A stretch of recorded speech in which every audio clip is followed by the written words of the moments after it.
Et si vous excluez les autres de votre vie, vous vous emprisonnez aussi. Vous devez communiquer avec les autres, que ça vous plaise ou non. On vous fera du mal, mais celui qui vous guérit vit en vous et il peut réparer ce que les autres vous font.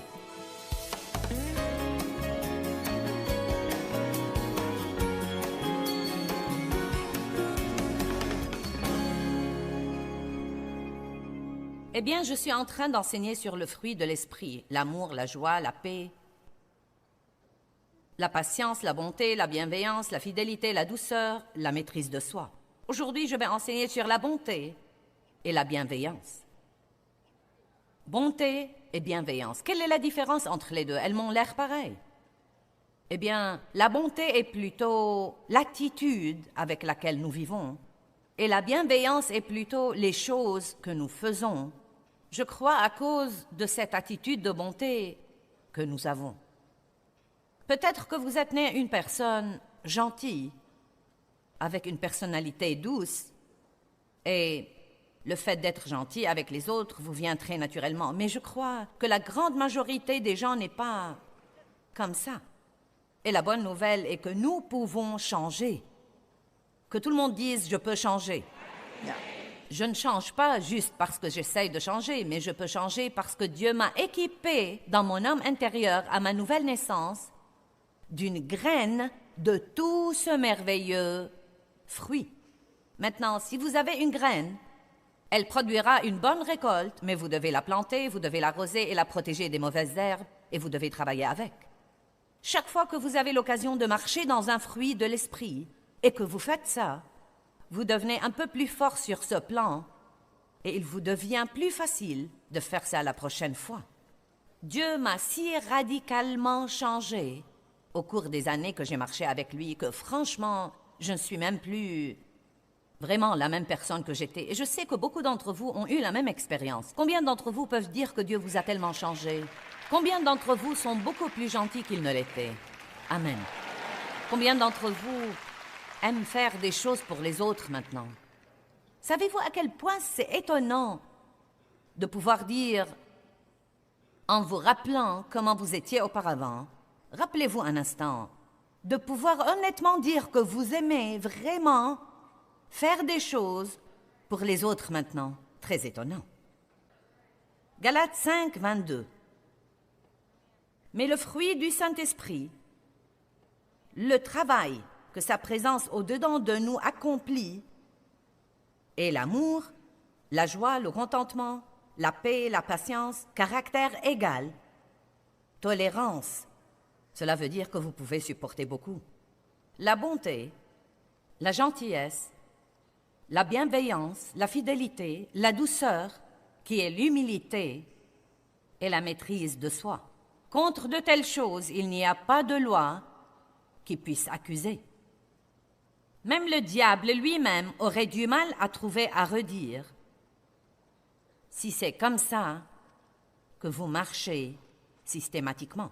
Rappelez-vous que la chose sur laquelle nous focalisons se développe et mûrit et grandit dans notre vie. Donc, si vous focalisez sur le fait d'obtenir ce que vous voulez et de trouver les moyens d'obtenir ce que vous voulez, ça va vraiment vous rendre de plus en plus égoïste, même si vous lui mettez une étiquette chrétienne. Mais si vous focalisez sur le fruit de l'esprit et le fait d'obéir à Dieu et d'être une bénédiction là où vous allez, ceci va grandir et se développer dans votre vie. J'ai posé une question dans une des sessions. Combien de temps avez-vous passé dans votre vie à étudier l'amour et le fruit de l'esprit? Combien de livres avez-vous lus sur le fruit de l'esprit? Combien d'études de Bible avez-vous faites sur le fruit de l'esprit? Combien de séries de CD ou de DVD avez-vous sur le fruit de l'esprit? Vraiment, nous pouvons regarder notre bibliothèque et savoir ce qui est important pour nous. Combien de livres avez-vous lus sur l'amour? Vous étudiez l'amour tous les combien? Avez-vous jamais disséqué 1 Corinthiens 13? Et avez-vous cherché la définition de chacun de ces mots? Qu'est-ce que la patience? Qu'est-ce que la bonté? Qu'est-ce que la bienveillance? Qu'est-ce que la douceur? Je vous encourage à commencer à étudier ce qui est important pour Dieu. 1 Thessaloniciens chapitre 5. Et à propos, croyez-moi, plus vous vous comportez comme ça, plus vous serez heureux. Ce n'est pas comme si c'était pour tous les autres et que vous n'en retirez rien. Plus nous nous comportons comme ça, nous mettons un grand sourire sur le visage de Dieu. Et c'est important pour moi. Je veux rendre Dieu heureux, pas vous. Il y a beaucoup de personnes qui peuvent l'attrister, donc je veux être parmi ceux qui peuvent le rendre heureux. Et donc vous pouvez mettre un sourire sur le visage de Dieu, mais aussi, plus vous essayez de faire ce genre de choses, plus vous serez heureux. Vous pouvez accroître immédiatement votre joie en marchant dans plus de fruits de l'esprit. Nous allons regarder environ 4 versets ici dans 1 Thessaloniciens. Paul donnait des instructions générales à l'Église, et je trouve intéressant que son langage soit rempli d'instructions sur ce genre de choses. Verset 8. Mais nous qui sommes du jour, soyons donc sobres, revêtant la cuirasse de la foi et de l'amour, et pour casque, l'espérance du salut. Je vous ai déjà parlé de revêtir ces choses. Je trouve intéressant que, dans tant de versets, la Bible dit de revêtir des choses ou d'enlever des choses. Et j'ai eu, il y a très longtemps, un rêve récurrent qui me dérangeait, et je rêvais que j'allais à une de mes conférences, mais que j'étais en pyjama. Et j'attendais que nos camions arrivent là avec mes vêtements, et ils ne venaient pas, et ne venaient pas, et ne venaient pas. Et l'adoration était terminée, et il était temps que je sorte prêcher, et j'étais embarrassée parce que je devais sortir et me tenir debout devant les gens en pyjama. Je n'ai pas du tout compris ce rêve, vraiment. Et plusieurs années plus tard, Dieu a commencé à me donner cet enseignement de revêtir l'amour, et de revêtir la justice, et de mettre les chaussures de la paix, et de revêtir la compassion, et de revêtir la bonté. Et il a commencé à m'apprendre que je n'étais pas habillée correctement dans l'esprit.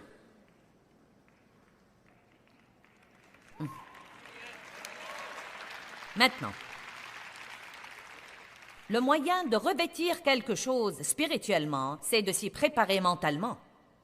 Donc, je ferais aussi bien de vous dire que vous n'allez pas être gentil ou bon avec quelqu'un si vous n'y pensez pas. Vous devez y penser. Pensez à ce que vous allez faire quand cette journée sera terminée. Avez-vous déjà prévu d'être une bénédiction à quelqu'un aujourd'hui? Avez-vous déjà pensé à quelque chose ce matin? Voyez, j'y ai pensé et je ne dis pas ça parce que je crois que je suis une personne géniale. Yeah, Joyce, vous savez quoi? J'ai été malheureuse pour assez d'années de ma vie et j'ai finalement découvert comment je peux être heureuse et je vais agir en conséquence. Car vous savez quoi? Plus vous rendez Dieu heureux, plus vous serez heureux parce que son esprit vit en vous. Si le Saint-Esprit est triste, vous serez triste. S'il sourit, vous sourirez.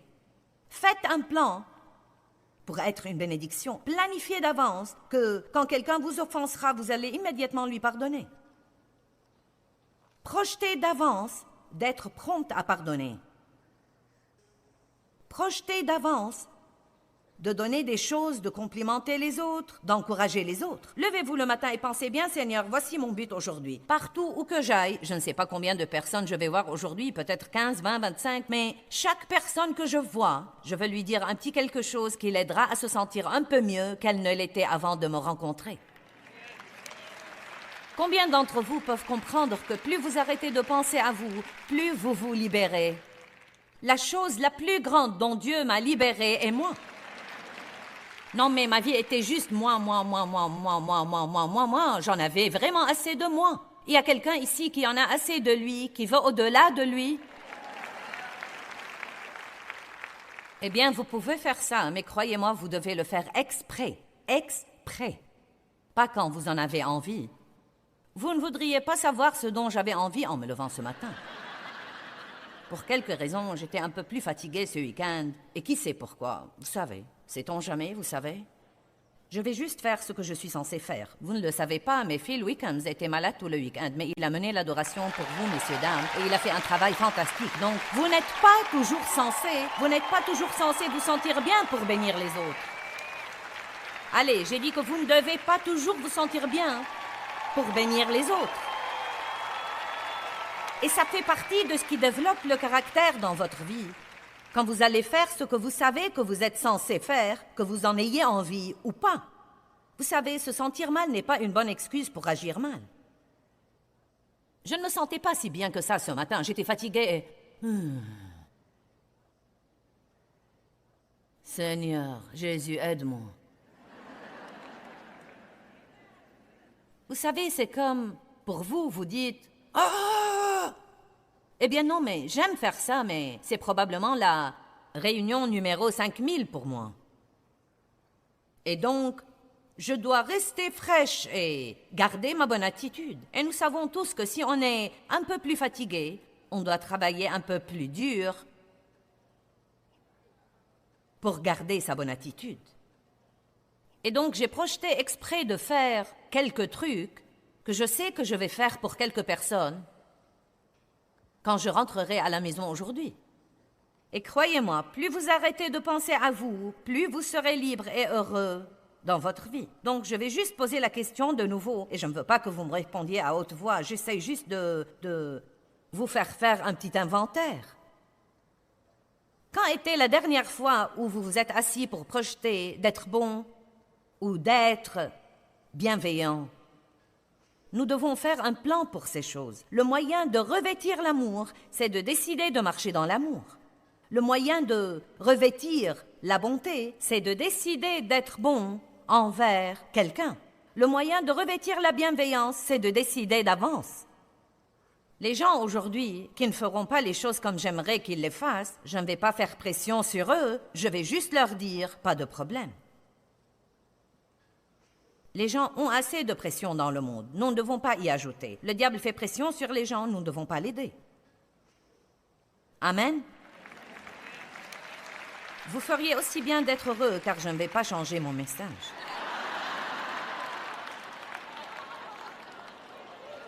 Revêtez l'amour. Verset 13. Or, nous vous prions, frères, d'avoir de la considération pour ceux qui travaillent parmi vous. Reconnaissez-les pour ce qu'ils sont. Reconnaissez et appréciez et respectez-les tous.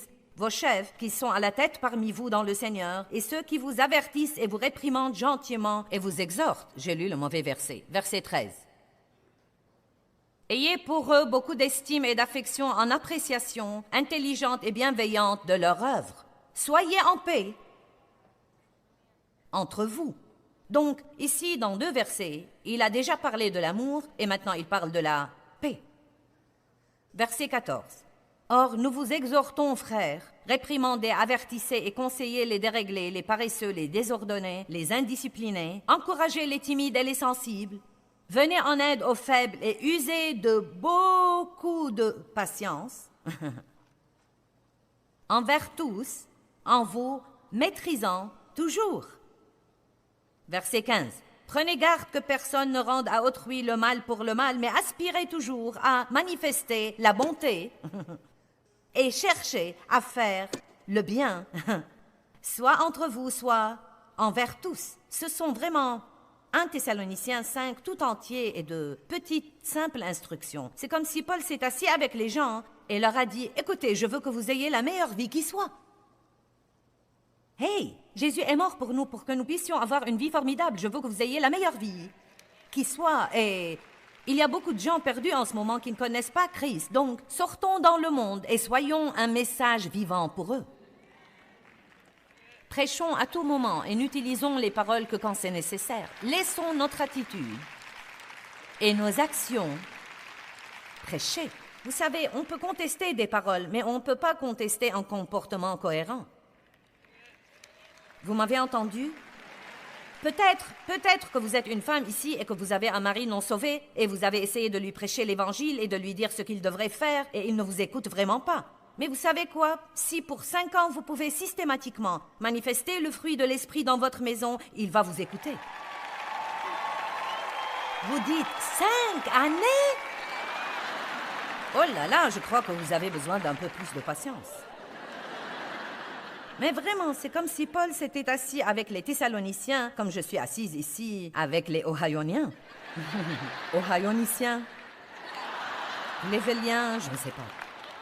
Et leur a dit, voici une façon d'avoir une formidable vie. Écoutez, revêtez l'amour. Encouragez les autres, édifiez tout le monde. Soyez en paix entre vous. Soyez très patients avec tout le monde, maîtrisez-vous.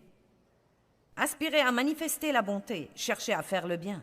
Ensuite, il dit d'autres choses puissantes qui ne sont pas du fruit de l'esprit, mais je les aime. Rendez grâce à Dieu en toutes choses. Rendez grâce à Dieu en toutes choses. Quelles que soient les circonstances, soyez reconnaissants et remerciez Dieu, car telle est la volonté de Dieu à votre égard qui est en Jésus-Christ. Vous savez quoi? Laissez-moi vous dire quelque chose. Votre problème, que vous croyez être la pire et la plus terrible chose au monde entier, votre problème n'est probablement vraiment pas votre problème.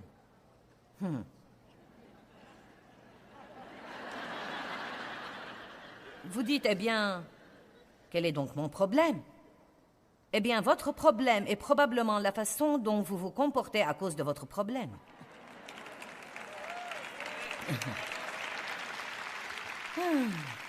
Rappelez-vous maintenant, je suis un peu fatiguée aujourd'hui, aidez-moi. La miséricorde, c'est la bonté, et la bonté, c'est la miséricorde, et nous aimons la miséricorde de Dieu.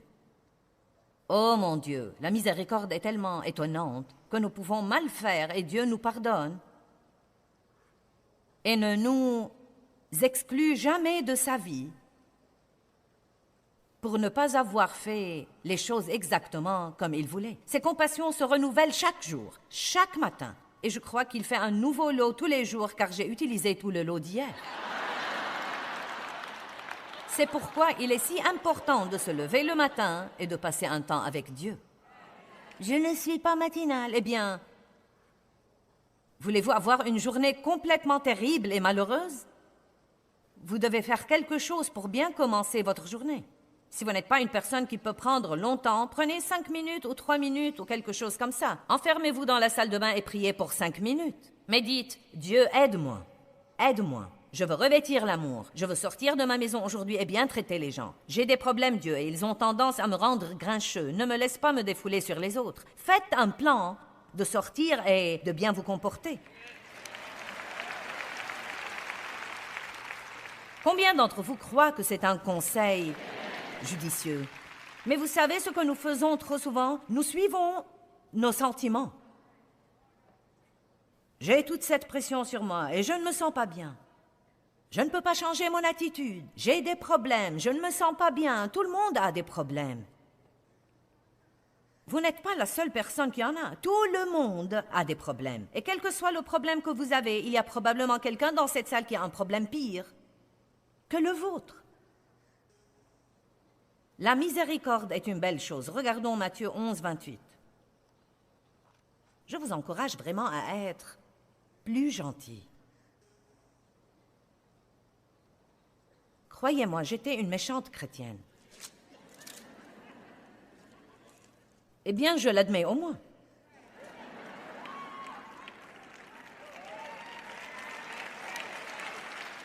Et ce n'est pas parce que vous avez un visage d'église et que vous le mettez quand vous arrivez à la porte d'église. Le Seigneur soit loué. Merci Jésus. À Dieu soit la gloire. Alléluia. Amen, amen, amen, amen. Je t'aime, pasteur. Je t'aime, sœur. Je t'aime, frère. Amen. Puis vous rentrez à la maison. Qu'est-ce que vous avez tous dans cette maison? J'en ai marre. J'en ai vraiment ras-le-bol de supporter tous ces trucs-là.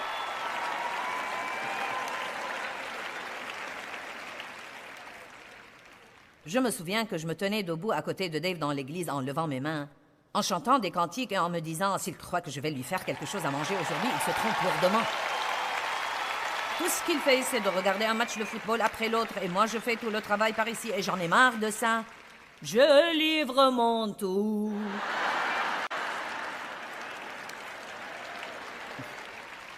Ça vous rappelle quelqu'un?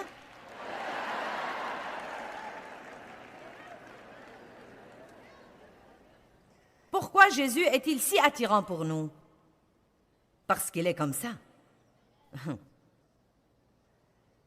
Donc, s'il nous utilise comme ses représentants dans le monde pour attirer les gens à lui par notre exemple, à ce moment-là, nous devons être comme ça. La chose la plus importante que nous puissions faire, c'est d'aller dans le monde, aussi désordonné qu'il soit, et de manifester ce fruit de l'esprit. Et je ne dis pas de permettre aux autres de profiter de nous et de marcher sur les pieds. Je dis de nous comporter comme Dieu. Jésus réprimandait les gens quand il devait le faire. Il était franc avec les gens, mais il ne les excluait pas de sa vie.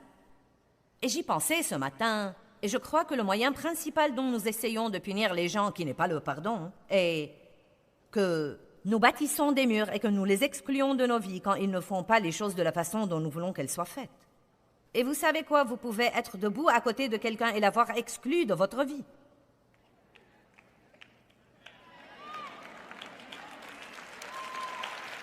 Je prêche mieux que vous ne réagissez.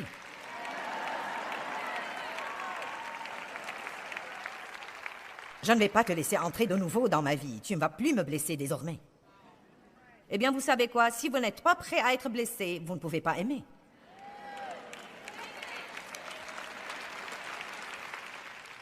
Et si vous excluez les autres de votre vie, vous vous emprisonnez aussi.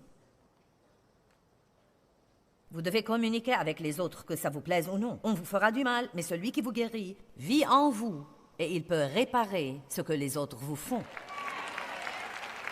Matthieu 11, 28. Jésus dit, « Venez à moi, vous tous qui êtes fatigués et qui êtes chargés et accablés, et moi je vous donnerai du repos. Je soulagerai et détendrai et rafraîchirai vos âmes. Prenez mon joug sur vous et apprenez de moi, car je suis bienveillant et doux et humble de cœur, et vous trouverez le repos, soulagement et détente et récréation et calme béni de vos âmes. Car mon joug est aisé, utile, bon, n'est pas sévère, dur ou oppressant, mais il est miséricordieux, confortable, agréable, et mon fardeau est léger et facile à porter. » Maintenant, vous savez ce que je comprends de ça? Que Jésus était tout simplement facile à vivre.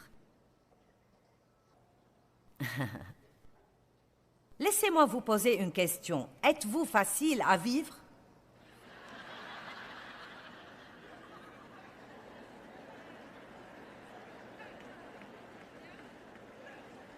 C'est là. Faites une pause et réfléchissez-y calmement. Allez, non mais, êtes-vous facile à vivre? Que faut-il pour vous faire plaisir? Que faut-il pour vous rendre heureux? Combien une personne doit faire du bien avant que vous ne soyez prêt à oublier le peu de mal qu'elle vous a fait?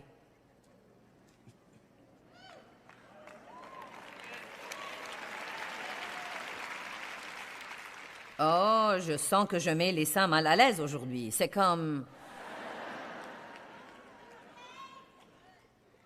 Attendez, nous n'avons plus qu'une autre demi-heure. Dave a toujours été vraiment facile à vivre et malheureusement, moi, pendant de nombreuses années, j'ai été si difficile à vivre. Non, mais il était presque impossible de me faire plaisir. Et vous savez pourquoi? Parce que je n'étais pas bien avec moi-même.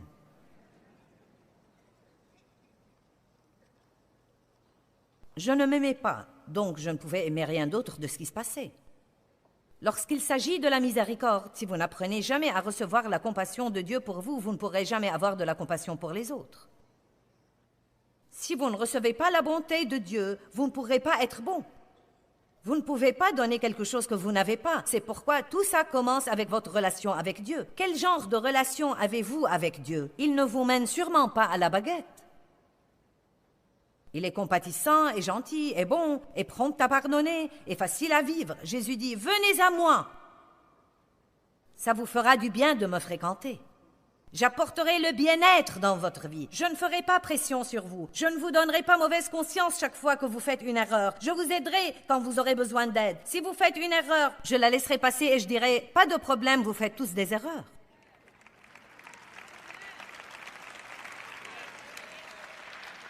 Vous dites, eh bien, Joyce, tu sais, si je me comporte comme ça, les gens vont me marcher sur les pieds. Eh bien, il y a des moments, oui, où vous devez affronter les gens. Si j'ai un employé qui arrive systématiquement en retard au travail, je ne dois pas lui dire tous les jours, eh, pas de problème, pas de pression. Je lui dis, si tu arrives en retard de nouveau, tu vas être renvoyé. Mais même ça, je le fais pour son bien. Mais je parle des cas où les gens gâchent tout. Vous savez quoi? Nous faisons tous des erreurs. Et ce n'est pas la faute à quelqu'un d'autre s'il ne peut pas être tout ce que je désire ou tout ce que je veux qu'il soit à un moment donné. Et si vous êtes une femme, vous savez que vos besoins changent tous les jours.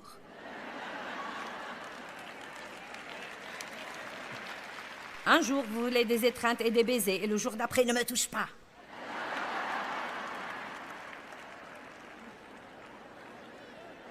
Ne me touche pas.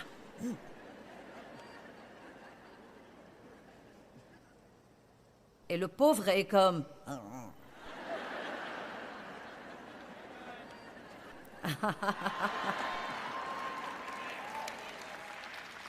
Bien, mesdames, regardez-moi. Je vais vous harceler pour 1 seconde. Et je veux vous dire quelque chose qui vous aidera vraiment. Si vous êtes mariés, arrêtez de confier à vos maris la mission de vous rendre heureuse.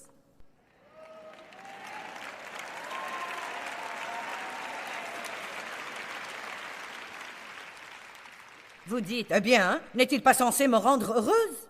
Eh bien, je vais vous dire où vous devez commencer. Ne commencez pas là. Commencez par faire tout ce que vous pouvez pour le rendre heureux. Je crois qu'il est très important de prier d'avance avant de rencontrer des situations qui pourraient être difficiles. Pourquoi ne pas prier tous les jours, Dieu, aide-moi à être gentil aujourd'hui, à pardonner à tous ceux qui me font du mal. Vivons tous nos vies dans la plénitude du fruit de l'esprit.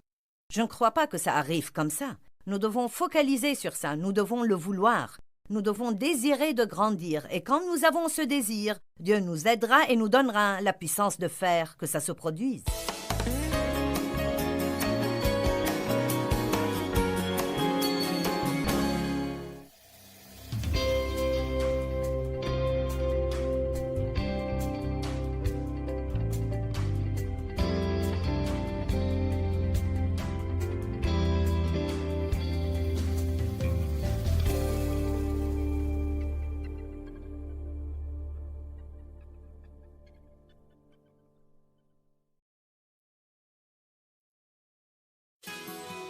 Vous savez quoi? Il y a tant de gens furieux dans le monde.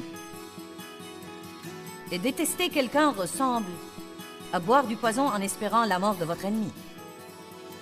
Mais c'est vous qui allez en pâtir.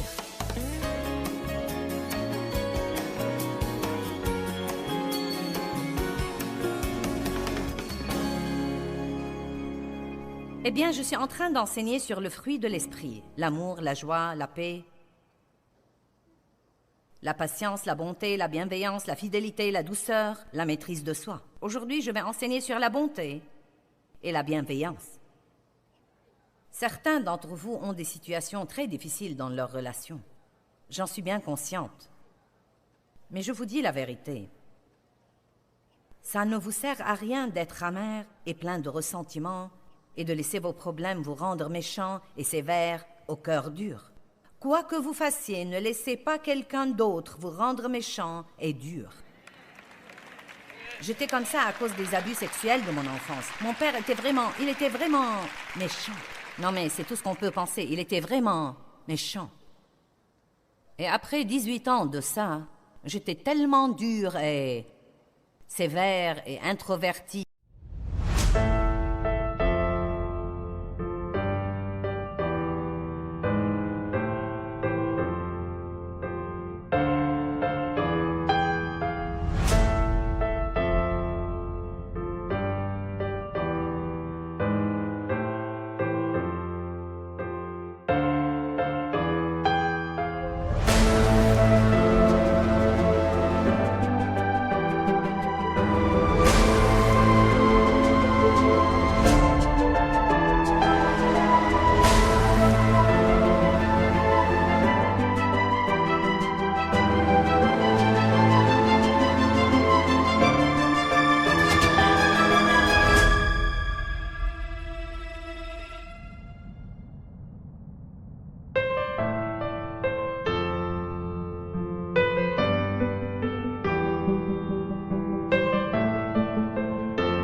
en moi-même.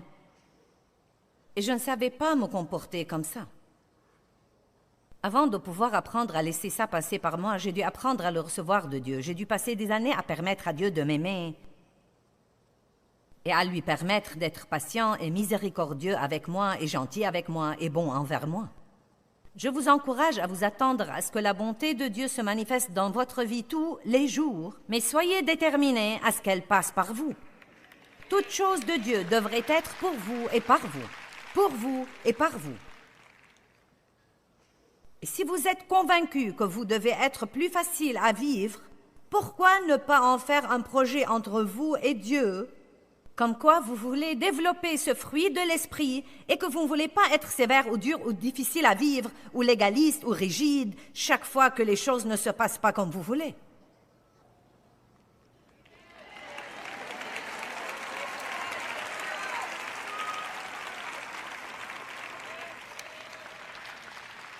Vous dites, j'espérais avoir une parole de toi aujourd'hui.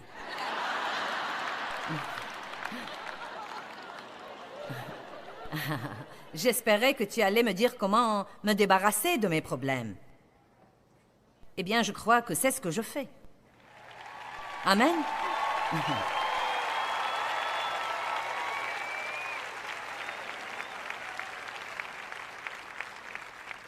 Matthieu 9,13 dit « Allez donc apprendre ce que signifie la miséricorde. » Colossiens 3,12 Revêtez-vous donc comme des élus de Dieu, ses représentants choisis. Vous êtes les représentants de Christ dans le monde. Et vous devez vous revêtir en conséquence. Et il ne parle pas de vos vêtements extérieurs, il parle de l'attitude. Vous qui êtes purifiés et saints et bien-aimés par Dieu lui-même en revêtant un comportement caractérisé par la pitié sensible, les sentiments gentils, une opinion modeste de vous-même. Et cela ne veut pas dire vous déprécier, cela veut dire ne pas croire que vous êtes meilleur que tous les autres. Et une des raisons pour lesquelles nous maltraitons parfois les gens est que nous croyons que nous sommes meilleurs qu'eux. Et revêtez la patience inlassable et à toute épreuve, et qui a la puissance de supporter tout ce qui arrive de bonne humeur. Soyez doux et indulgents, et si l'un a un sujet de plainte, grief ou protestation contre un autre, pardonnez sans hésiter les uns aux autres. De même que le Seigneur vous a pardonné, pardonnez-vous donc aussi. Verset 14. Et par-dessus toutes ces choses, revêtez-vous de l'amour. Comment nous nous préparons à ça? Si vous allez aux 2 tout premiers versets dans ce chapitre. Si donc vous avez été ressuscités avec le Christ à une nouvelle vie, partageant ainsi sa résurrection d'entre les morts, cherchez donc les trésors éternels qui sont en haut, où le Christ est assis à la droite de Dieu. De toute votre pensée, j'aime ça, de toute votre pensée, tendez vers et continuez de penser aux choses qui sont en haut et non pas à celles qui sont sur la terre. Ça sera tellement mieux pour moi si je décide de penser aux bonnes choses que fait Dave au lieu des 2 ou 3 choses qu'il fait et que j'aurais voulu qu'il ne fasse pas. Ce sera tellement mieux pour moi, vraiment, si je pense à ce que je peux faire pour quelqu'un d'autre aujourd'hui au lieu de penser à ce qu'il n'a pas fait pour moi. Ce sera tellement mieux pour moi si je peux penser à comment être une bénédiction plutôt que de penser à ce problème que j'ai eu pendant 12 ans et qui ne s'en va toujours pas. J'essaie de vous montrer aujourd'hui comment vous pouvez vous aider. J'essaie de vous montrer comment vous pouvez accroître immédiatement votre joie et mettre un grand sourire sur le visage de Dieu pendant ce temps. Est-ce que quelqu'un est convaincu par l'Esprit aujourd'hui?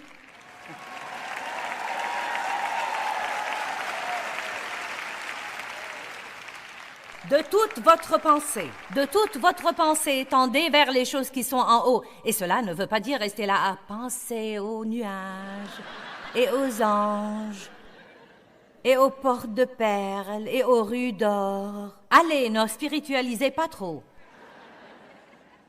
Il dit, pensez au genre de choses auxquelles penserait Dieu. Pensez vraiment à acquérir un caractère pieux. Pensez vraiment à grandir en Dieu et à aller dans le monde pour le bien représenter. Ne vous contentez pas d'avoir un poisson sur votre pare-choc, puis vous comportez comme le reste du monde.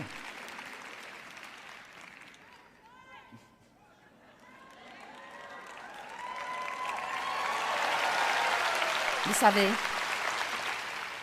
si vous voulez que Dieu vous utilise, le moyen le plus rapide d'être promu dans le royaume de Dieu, c'est de focaliser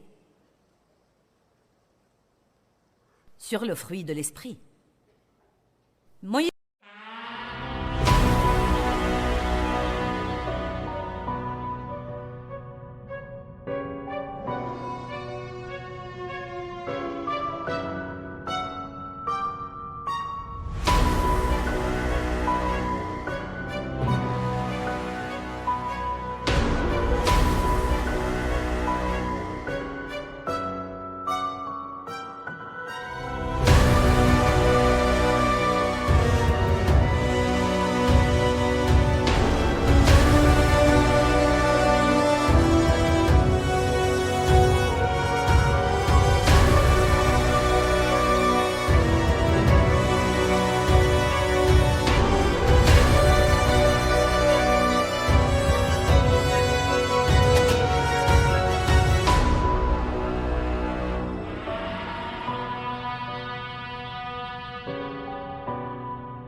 était patient et gentil avec les Israélites, bien qu'il lui ait reproché toutes leurs épreuves et murmuré et ronchonné constamment.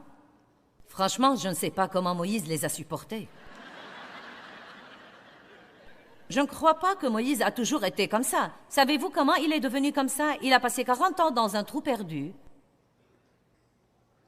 Et la chose que je trouve intéressante est que la Bible ne nous dit rien sur ce qui s'est passé entre Dieu et Moïse pendant ces 40 ans, sauf quand Dieu l'a appelé hors de là à aller délivrer son peuple. La Bible dit que Moïse était l'homme le plus humble sur la face de la terre. Vous savez qu'est-ce qui vous attendrit? Votre douleur personnelle.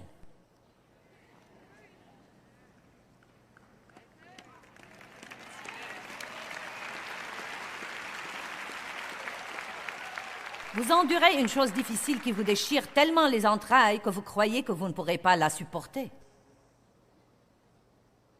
Et quand vous en sortez, vous serez plus sensible, vous pleurez plus facilement.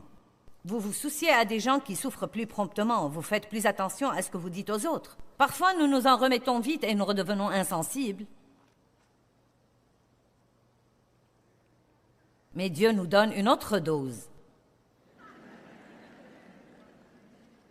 Je ne sais pas ce qui est arrivé à Moïse pendant ces 40 ans, mais je sais que il en est sorti un homme radicalement, absolument changé, réellement.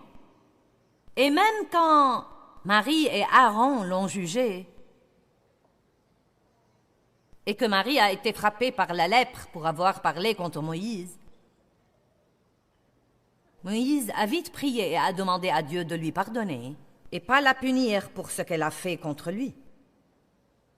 Nous sommes peut-être le genre de personnes qui dit « Punis-les, Dieu, ils le méritent ». Parfois, nous sommes secrètement heureux quand les gens qui nous ont fait du mal ont de mauvaises choses qui leur arrivent. Mais indépendamment de ce qui est arrivé à Moïse dans le désert, il en est sorti ne voulant faire du mal à personne. Il ne voulait voir personne souffrir. Il ne voulait voir personne solitaire ou malheureux. Il en va de même pour Joseph.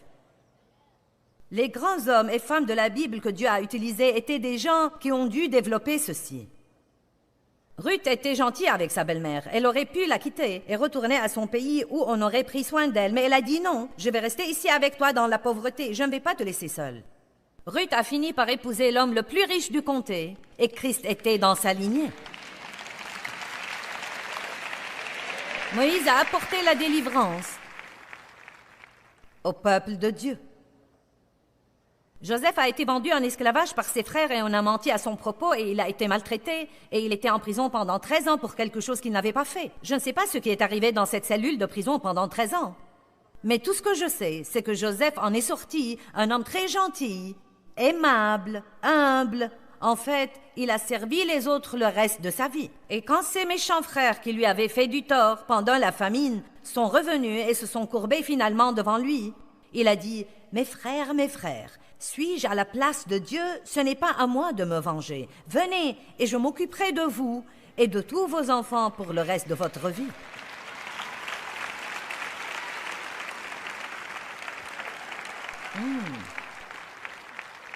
Soyez bons envers les autres. Laissez passer des trucs. Quelle que soit la chose qui vous a fâché, oubliez. Juste oubliez. Vous savez, le pardon veut dire que vous offrez un cadeau à quelqu'un. Vous ne pardonnez pas aux autres parce qu'ils le méritent. Vous leur pardonnez parce que vous êtes assez grand pour le faire. Vous savez quoi? Il y a tant de gens furieux dans le monde. Et détester quelqu'un ressemble à boire du poison en espérant la mort de votre ennemi. Mais c'est vous qui allez en pâtir. Libérez-vous aujourd'hui et laissez passer. Quelle que soit la cause, laissez passer. Ce n'est pas bien et ce n'est pas juste. Eh bien, il y a quelqu'un qui va vous rétribuer. Dieu. La vengeance est à lui. Dieu apportera la récompense dans votre vie. Dieu vous récompensera. Dieu m'a récompensé de ce que mon père m'avait fait, mais j'ai dû lui pardonner et j'ai dû m'occuper de lui dans sa vieillesse et jusqu'à sa mort.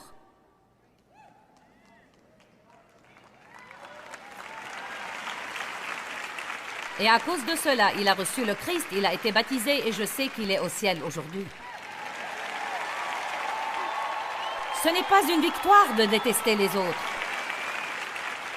Ce n'est pas une victoire de rester fâché des autres. Vous savez, si quelqu'un abuse de vous, cela ne veut pas dire que vous devez retourner et l'inviter à abuser de vous de nouveau, mais vous ne devez pas le détester. Arrêtez de parler de ce que tout le monde vous a fait et commencez à parler de ce que vous pouvez faire pour les autres. Vous m'avez entendu? Arrêtez de parler de ce que tout le monde vous a fait et passez votre temps à parler de ce que vous pouvez faire pour les autres.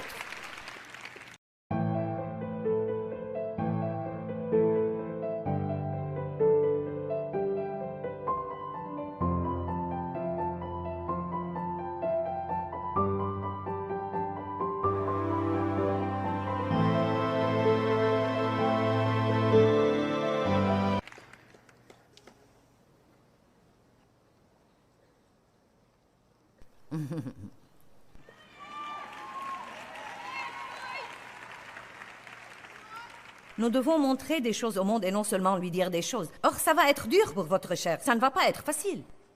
Vous pouvez prendre ici la décision de pardonner à quelqu'un qui vous a fait du tort, puis le voir cet après-midi et vouloir le gifler.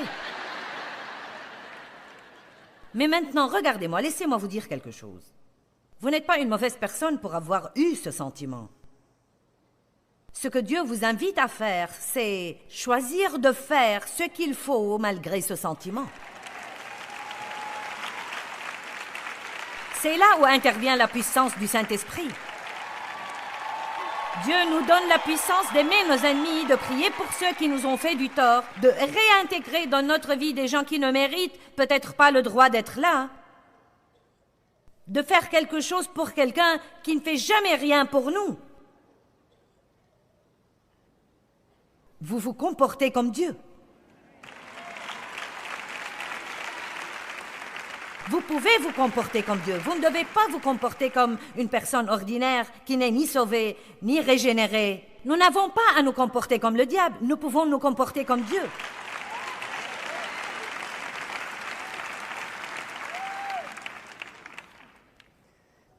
Un de mes versets préférés sur Jésus dans la Bible est Actes 10, 38. Jetons-y un coup d'œil.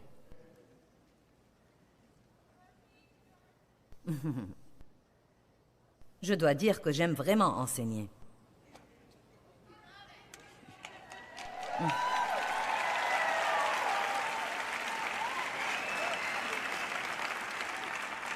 J'ai un nouveau devoir pour vous quand vous quittez cette conférence.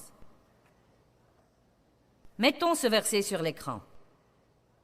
Voyez comment Dieu a oint et consacré Jésus de Nazareth du Saint-Esprit et de force et de capacité et de puissance, et comment il allait de lieu en lieu faisant du bien et guérissant tous ceux qui étaient harassés et oppressés par la puissance du diable, car Dieu était avec lui. Qu'est-ce que j'aime dans ce verset? Jésus se levait tous les jours et faisait du bien. Nous nous levons tous les jours et nous allons de lieu en lieu.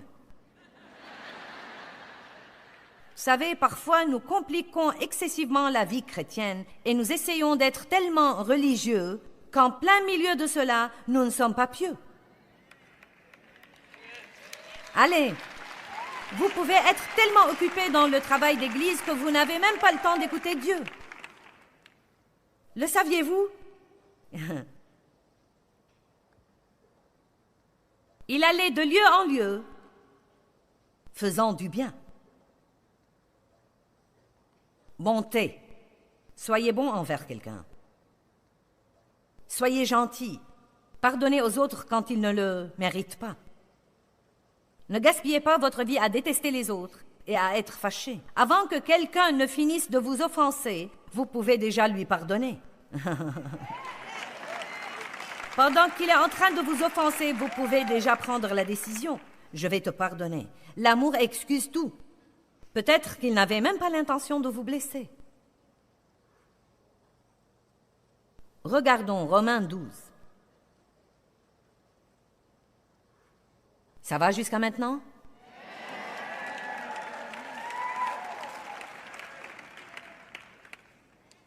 Dieu est bon. Et maintenant, vous allez être bon.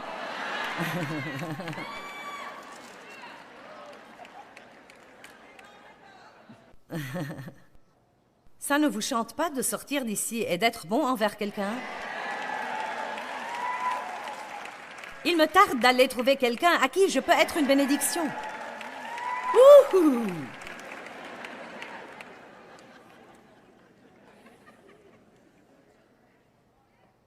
Verset 17. Romains 12, 17. Ne rendez à personne le mal pour le mal, mais recherchez ce qui est honnête et bon et noble. Cherchez à être irréprochable devant tous les hommes. S'il est possible, autant que cela dépend de vous, soyez en paix avec tous les hommes. Bien-aimés, ne vous vengez point vous-même, mais laissez agir la colère de Dieu, car il est écrit « À moi la vengeance, à moi la rétribution, dit le Seigneur. » Mais si ton ennemi a faim, donne-lui à manger. S'il a soif, donne-lui à boire. Car en agissant ainsi, tu amasseras des charbons ardents sur sa tête. Et au cas où vous pensez « Oui, je savais, il y avait une façon de me venger. » Si vous étudiez ça, ces charbons ardents sont l'amour. Et le voilà, le plus grand secret dans la Bible.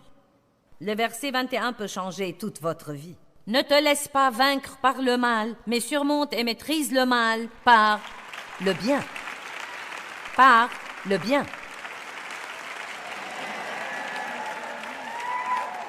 La bonté.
Et l'attitude que nous avons à l'égard des autres en étant prêts à leur pardonner, en n'étant pas durs envers eux.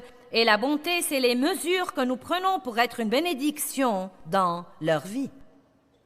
Galates 6:10, un verset qui m'a changé la vie. Je vais le partager avec vous et nous aurons fini. Oh, mais je n'ai pas encore fini, ne commencez donc pas à quitter.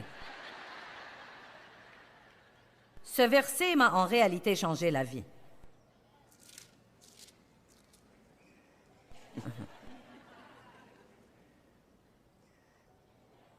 Ainsi donc, pendant que nous en avons l'occasion, que tout le monde dise l'occasion.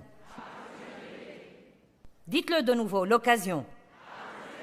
Je me demande combien d'occasions nous avons d'être bons envers les autres et nous les manquons. Parce qu'il faut un petit effort ou un petit sacrifice, ou que nous sommes trop occupés, ou que nous n'avons pas le temps, ou que nous n'écoutons même pas vraiment ce qu'ils disent.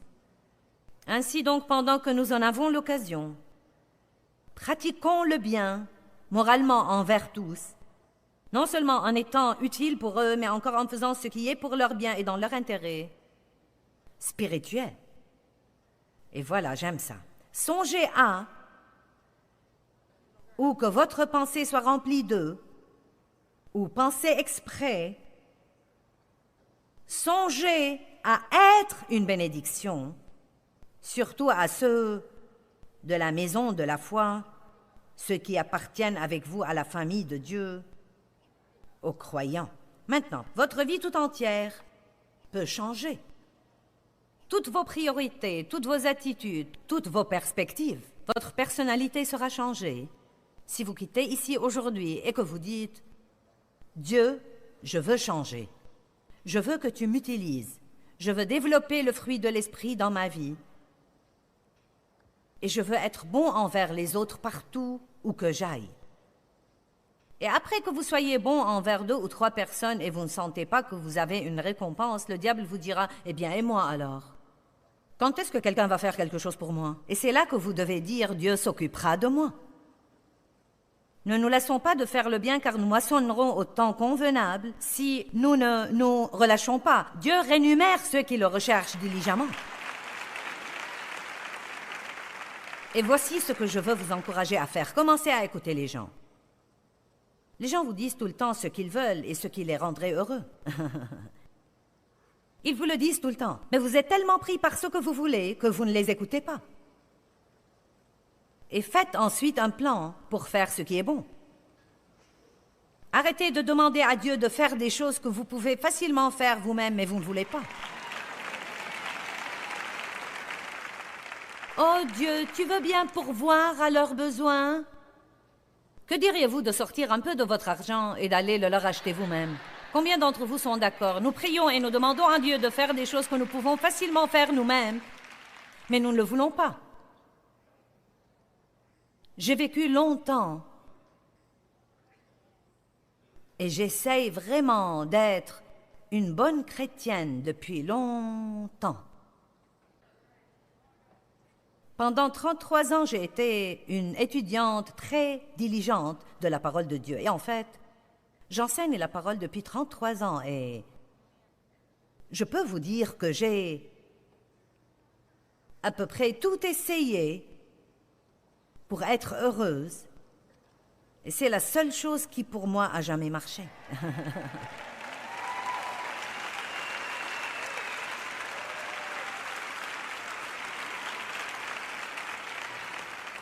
Je vous donne un commandement nouveau. Aimez-vous les uns les autres, comme je vous ai aimés. À ceci, tous les hommes connaîtront que vous êtes mes disciples, si vous continuez à manifester l'amour les uns pour les autres. Vous voulez savoir comment votre vie pourrait s'améliorer? Comment vous pourriez retrouver votre joie? Comment vous pourriez avoir votre exaucement? Amour, joie, paix, patience, bonté, bienveillance, douceur, gentillesse, maîtrise de soi. Ces choses-là sont votre solution. Laissez ce qui est important pour Dieu être important pour vous. Si vous focalisez sur ce qui est important pour Dieu, Dieu à son tour répondra à tous vos besoins. Je crois qu'il est très important de prier d'avance avant de rencontrer des situations qui pourraient être difficiles. Pourquoi ne pas prier tous les jours, Dieu, aide-moi à être gentil aujourd'hui, à pardonner à tous ceux qui me font du mal? Vivons tous nos vies dans la plénitude du fruit de l'esprit. Je ne crois pas que ça arrive comme ça. Nous devons focaliser sur ça, nous devons le vouloir. Nous devons désirer de grandir et quand nous avons ce désir, Dieu nous aidera et nous donnera la puissance de faire que ça se produise.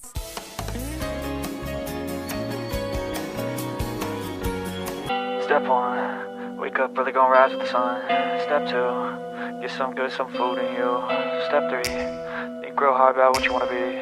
Step 4, everybody just do your thing. Wake up, today's gonna be a good day.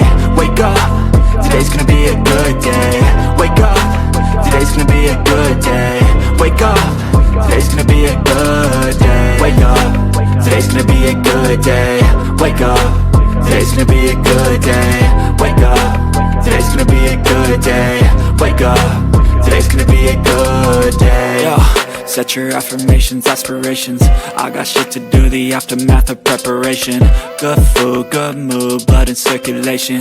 One step at a time, yeah, that's how you make it. Set a goal you control and the steps you take them. I try to pick one thought, have some concentration. And if I make a mistake, it's called education. I try to do this every day, call it replication. Wake up, today's gonna be a good day. Wake up, today's gonna be a good day. Wake up, today's gonna be a good day. Wake up, today's gonna be a good day. Wake up, today's gonna be a good day. Wake up, today's gonna be a good day. Wake up, today's gonna be a good day. Wake up, today's gonna be a good day. So life ain't easy, yo, I think there's a reason though. Ups and downs, just like every different season, yo. Sometimes I'm high, other times I'm barely breathing, though. I always gotta fight and hide from the demons, yo. Negative thoughts are poison, they rot. Head full of flies, so here come the clouds. They'll never stop unless I can swap all the bad for the good in my head when I'm lost. Yeah, so I'ma fake it till I make it. Positive thoughts are overtaken, I got patience. One day at a time is how you operate a cadence. A flow, you grow, you show yourself a foundation. Stay away from all the shit that causes temptation. I know that I like to do it cause it's sensation. I live my life in my head like a narration. Don't expect greatness, do my best, man, I'll take it. Wake up, today's gonna be a good day. Wake up, today's gonna be a good day. Wake up, today's gonna be a good day. Wake up, today's gonna be a good day. Wake up, today's gonna be a good day. Wake up, today's gonna be a good day. Wake up, today's gonna be a good day. Wake up, today's gonna be a good